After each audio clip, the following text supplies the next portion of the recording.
recent interview, actress Kate Beckinsale said that she believes most people feel as attractive as they did as a child. I was a really hideous child, she says. People who are attractive as children have a sense of entitlement. I have a sense of awkwardness.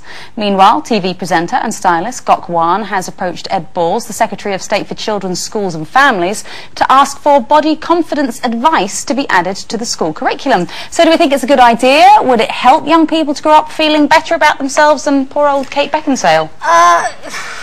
She doesn't look bad, does she? Anyway, let me just say, I think that it's definitely worth addressing the problem that is obviously there with young girls and low self-esteem with body image and stuff like that.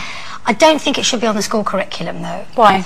Because I think it puts too much importance on how you look. If you actually make it into a subject at school, then I think that it's actually saying it's something that's that important, and you should really focus on it. Yeah. And I think there are you know, there is pastoral care in schools, and I think there are opportunities. My daughter's school do this thing called Circle Time, where every week they sit down, they talk about anything they want to talk about that's bothering them, right. And they all work it out between themselves, the problems, and they get addressed. But I think to actually sort of set aside a time during the curriculum. And make it official. Yeah, because also if you're overweight and you're in the classroom, you're going to dread that happening, because you know the focus is going to be on that again. Yeah. You know. So well, talking about that's exactly the same thing. Sitting in a circle talking about it. You're talking about it. You're opening it up. You're bringing it out. About everything, not just that, not just body confidence. But it is such a big issue already. Yeah. You know, and I think it's really sad that, you know, parents are not able to instill that kind of self-esteem in young people, and I don't know what the reasons for that are. You know, a lot of people blame the media, a lot of people blame celebrities.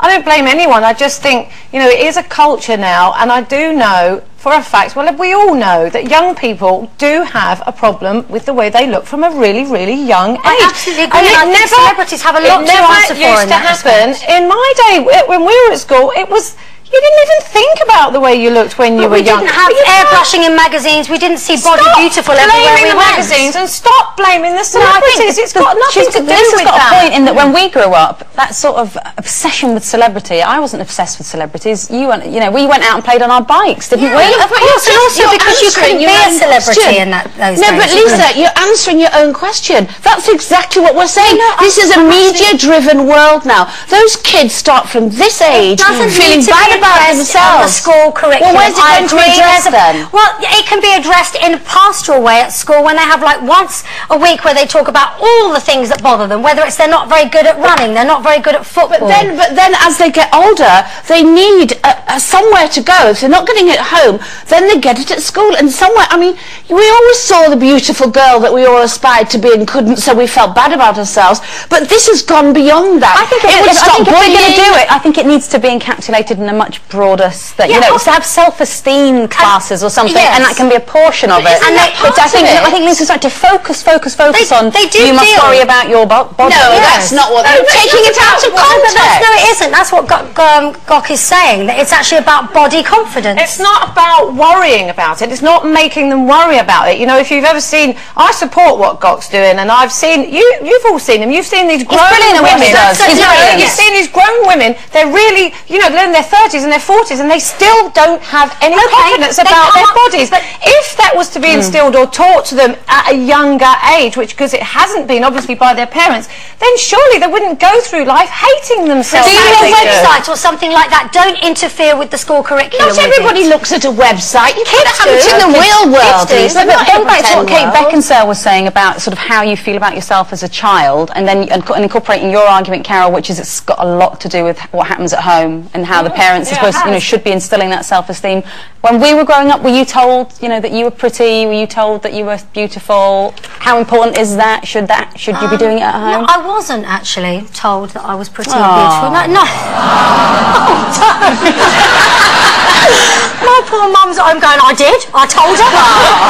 I don't think we thought about kids when I was a kid. We related to kids differently to the way that we do now with our kids. Yeah. And I And I was never a good-looking kid. I never felt... I went to a stage school for a start, so I was surrounded by kids that were professionally beautiful. So I was always a mousy one, and I always felt like I could, you know, make the best of myself. And I think over the years I probably have got better at making the best of myself, but I don't think I've ever thought of myself as... Do you think it would have made a difference to your self-esteem had you been told more often as a kid that you were well, getting back to what I said earlier, I think people put too much importance on how children look. So I think telling something that is inherited from mothers who have some kind of, you know, body dysmorphic disorder or eating disorder, and they pass it on to their children. What about you? What about when you were growing up then? Because you've never really suffered, I don't think, with low self-esteem. You've always had a fairly good inner confidence. Actually, but it's a rarity, and it's something to be commended. You haven't sort of beaten yourself up through adult life. No, I've never had an eating disorder. You know, I'm quite normal in that respect. So how did your mum achieve that then? I think because my mum, it was never an issue. It was never ever brought up. She never actually said, you know, oh, you're beautiful, you're brilliant, you can do whatever you want. You know, she never said any of that. She just let us get on with it, and she also never criticised us. She never gave us any complexes, and she didn't have them either. You know, she just, you know, she used to eat the most awful things, lard and sausages all the time, and she was never upset. She did, but she was never fat, and